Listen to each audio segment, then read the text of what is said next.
Hi, this is Yvonne McNary, and I'm out at the Marion County Extension Office, and I'm here with Dave Kessler. And Dave is the County Extension Agent for Agriculture and Natural Resources. Good morning. Morning, how are you? I'm good. Tell us a little bit about that title you've got, Dave. Well, I'm responsible for education on a wide range of things regarding farming, gardening, natural resources, anything anybody has that's living that they have a problem with, question about, whatever, they call me, and I'll see if I can find an answer for them. I won't make one up. If I don't know, I'll tell them. But, okay. I'm glad to hear that. An honest man here, okay. But we're part of the University of Kentucky, and really our role is to, as it says, extension, or extend the university to the Commonwealth, so that people in the state can take advantage of the knowledge that UK has. We partner with Kentucky State University. They're also a land-grant university, and we rely on them. They do a lot. Whenever I have questions on ponds or something like that, they have a really good aquaculture department. So that's what we're all about, is helping people with things regarding agriculture and the general environment. Okay. Okay, well, this morning we're going to be talking a little bit about beekeeping. Bees are an interesting topic. I got involved in it because I got so many questions from people about them, and people always wanted to know, what do I do for bees with this? And so I started learning about it and was fascinated, and ended up we got into it here at the office, have a hive, and there's a second one here that's empty right now that we're going to get some bees into here shortly. And but the hive with bees, today's not a good day. I don't know when you're going to air this, but we had frost this morning, frost in May. Ooh. And bees, they get a little irate when it's either cold or rainy. Okay. And it's been both here. And it's been both, and primarily it's because they get cooped up inside. There may be 30,000 bees in one of these hives, and most of the time during the day they're flying in and out, going out getting pollen and nectar and making their honey and raising their young and all. But when it's just like you and me, when it's cold or wet, we stay inside and we get cranky. And that's what bees do when it's cold and wet. They'll start flying. You can see a few of them coming out here. It's warmed up. It's probably in the 50s by now, so they're starting to fly. Okay. But I didn't want to open it up and get you stung. Well, thank you so much. I appreciate that. Sincerely, yes. Well, I know you're going to have a beekeeping meeting on Wednesday. You want to give us times? We have a monthly beekeeping meeting. It's the second Wednesday of every month at 6:30 p.m. here at the Marion County Extension Office. Anybody's welcome. We don't charge anything for it. It's for education, and we want people that are interested to know all they can.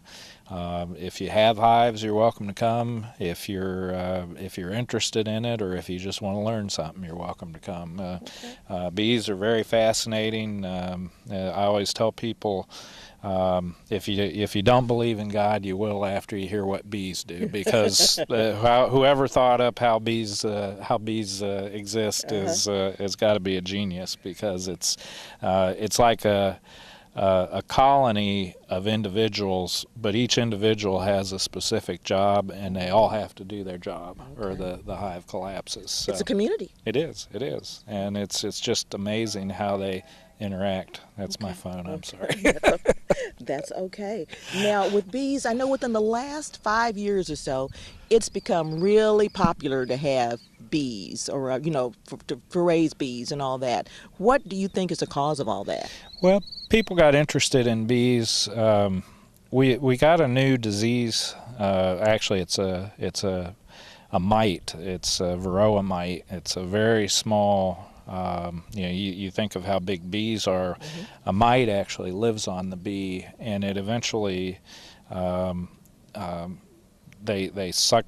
They live on the insides of the bees, basically suck blood out. Eventually, the bees get weak and die, And if you get enough of them in a hive, it'll kill the whole hive out. It'll weaken the whole hive to the point where it just collapses. And so people got interested in it, hearing about how the bees were having trouble, and then they found out how fascinating it was.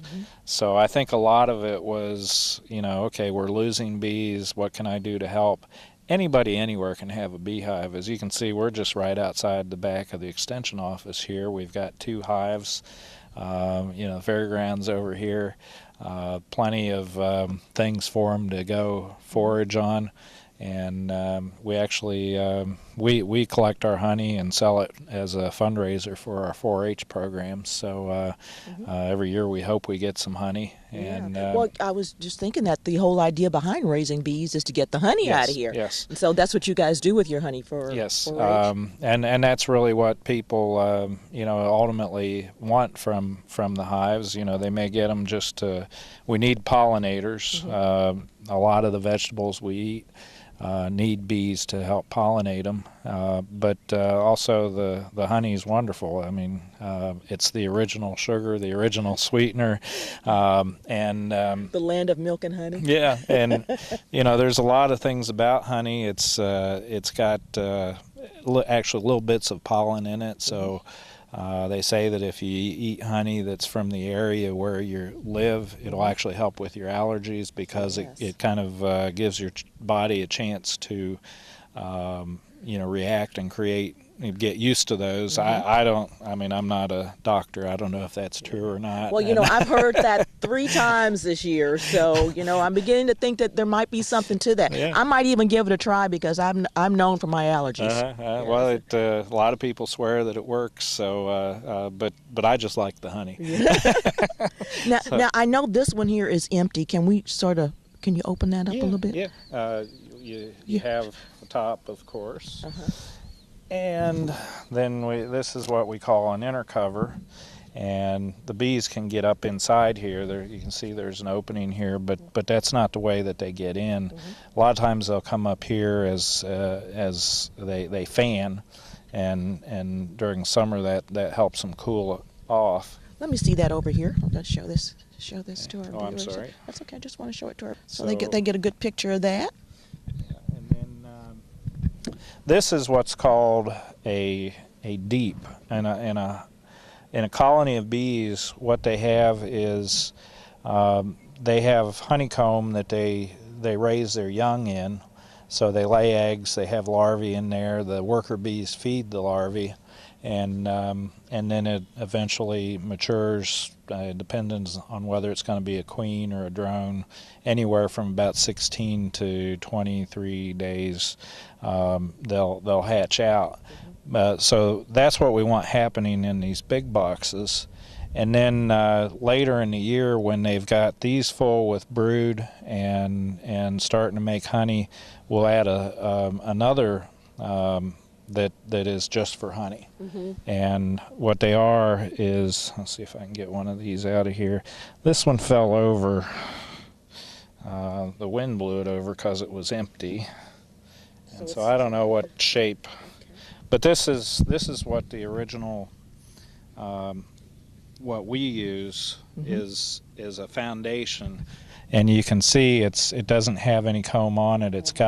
It helps them. It's kind of a wax. A guide. It's kind of like a guide so that they can start putting their wax on it, and eventually what they'll do is they'll fill them out. That one's kind of chewed up. Like I said, this blew over back a while ago, and I haven't added any. Here's a little bit better ones.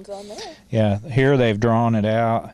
You can actually even see there's a little bit of honey left in here, but this is primarily where it's dark here. They've laid their eggs in there. The worker bees go through and they start out, they hatch, and for about the first 3 weeks of their life, they're nurse bees. They're all female that work in the hive. And then the last 3 weeks of their life, they only live about 6 weeks. They're actually foragers, and they go out and get honey and pollen and bring it back. And so they fill those, the ones that don't have eggs and larvae in them, young in them, they fill with honey, and that's how they feed themselves through the winter. They build up. So what we want in the beekeeping business is a good, strong hive that has a good queen that lays a lot of eggs, healthy hive that makes a lot of honey in those top sections. We'll leave these, and they'll generally have 4 or 5, 6 frames that have young in them, and then the outside will have honey. And then we'll take the top off, and what that means is sometimes we have to feed sugar water or something through the winter because we've taken too much off. Okay. But what we want is to take the surplus and leave them what they need to get through the winter. So it's an interesting process. Somehow. And if someone out there has questions about the next step or getting started and all that, can they give you a call? Yes, they can. Our phone number is 270-692-2421. We doesn't have to be. We will answer any time with whatever questions people have. But if they're interested to come to the meetings, and we normally have an educational presentation. It's a fascinating hobby. There are people that do it and try to make a living off of it.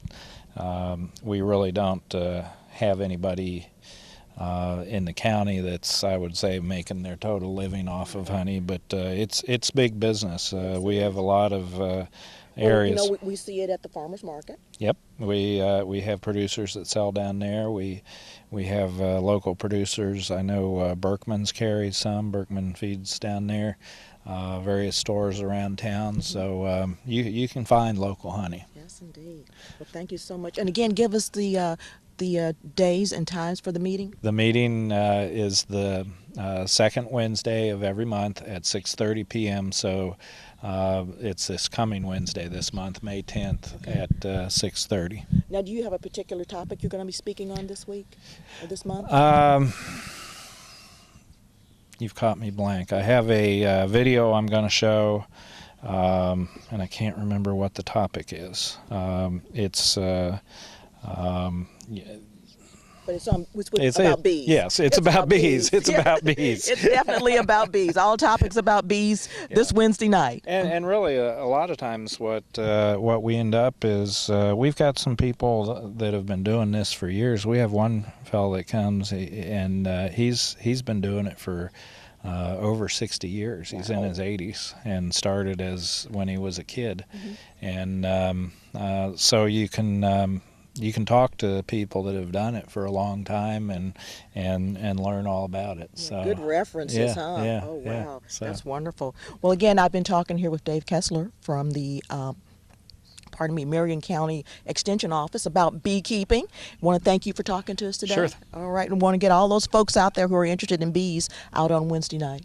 Thank you. This has been Yvonne McNary for Central Kentucky Television.